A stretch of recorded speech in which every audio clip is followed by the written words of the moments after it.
Hello,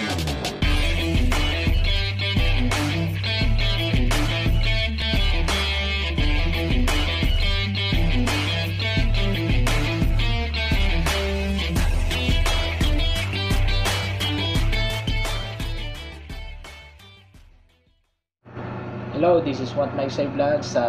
Don't forget to subscribe on my channel and don't forget to push the notification bell para po updated kayo sa aking mga latest videos.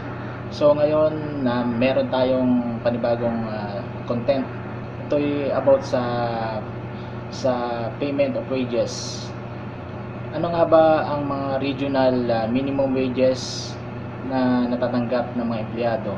Ang regional minimum wages ay rate for agriculture and non-agriculture employee. Under sa Article of Labor Code ay may provision po na laban sa eliminasyon or diminution ng benefits ng mga worker. Kasama din sa mga dapat na bayaran ng trinabaho ay mga manggagawang hindi man nagtatrabaho ng per oras at regular ay mga workers na under sa working by result, katulad ng pakyaw, piecework, and other non-time work. Hindi dapat binabayaran ang nagtatrabahong mga empleyado sa pagbibigay lamang ng pangako, promissory note, voucher, coupons, tokens, tickets, cheat at any objects other than legal tender. Ang pagbibigay ng sweldo ay dapat sa cash or by check payment or by electronic payment katulad ng ATM at electronic cash withdrawal. Dapat hindi lumalagpas ng 16 days mula ng umpisahan ng empleyado ang trabaho mula sa start ng cut-off, o dapat man lang ay pinapasweldo siya every twice a month o every 2 weeks. Meron swelduhan kasing arawan, weekly at monthly, pero dapat minimum every 2 weeks niya makuha ang sahod by interval. And dapat din na ibibigay ang bayad ng nagtatrabaho na naaayon sa kasunduan. Upon completion of work, direkta dapat na ibinabayad sa mismong worker na nakapangalan sa payroll through cash, check or electronic payment ang bayad sa kanyang trinabaho. If in case na impossible direct payment of salary, ay pwedeng through issuing of written authority by the person through his representative or heirs. Ang mga contractor, subcontractor, and agents of labor only contracting ay dapat na napapasahod nila nang naaayon din sa mga patakarang nabanggit ko. Kung hindi nila nagagawa ito ay sila ang liable sa general contractor or contractor na humawak sa kanila at mananagot sila sa batas ng labor bilang mga indirect employer. Mayroong solidary liability. Ang alinmang employer o indirect employer shall be held responsible for any violation sa batas ng labor code na binabanggit ko. Mayroon silang civil liability. They shall be considered as direct employer. Kung sa panahon naman ng pagkalugi ng isang negosyo, nakalaan pa rin na unang mabayaran ng mga salary and other monetary claim ng mga workers ng buo ayon sa kanilang naitrabaho.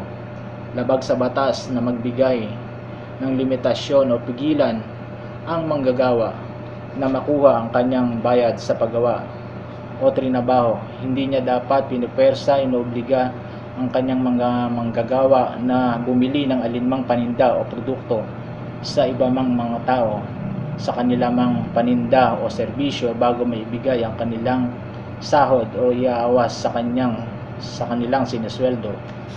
Walang employer o sino mang tao na may kaugnayan sa kanya ang pwedeng magdeduct ng sahod ng kanyang manggagawa, maliban na lamang kung may consent ng mismong empleyado o kung ito ay para sa pambayad na nauugnay din sa empleyado tulad ng pagbabayad sa insurance o alinmang benepisyo.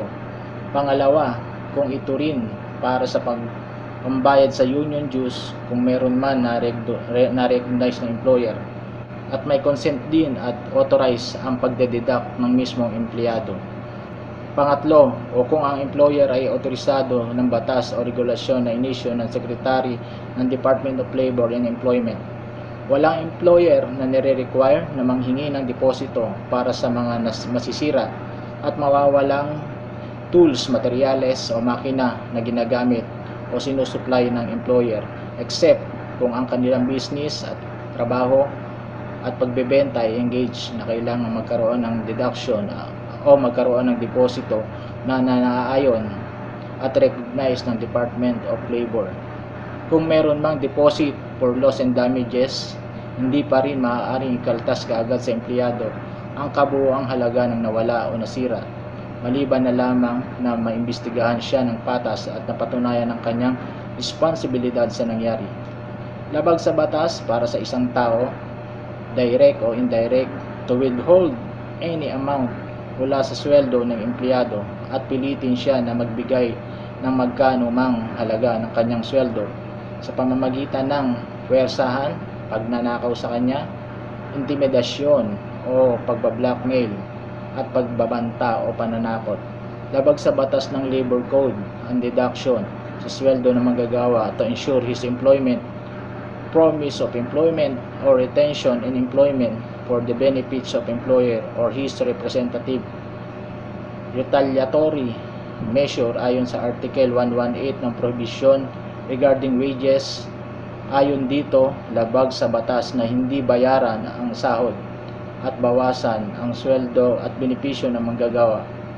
Bawal tanggalin at i-discriminate ang empleyado na nag-file ng complaint dahil sa mga paglabag na employer regarding sa mga nabanggit kong dahilan.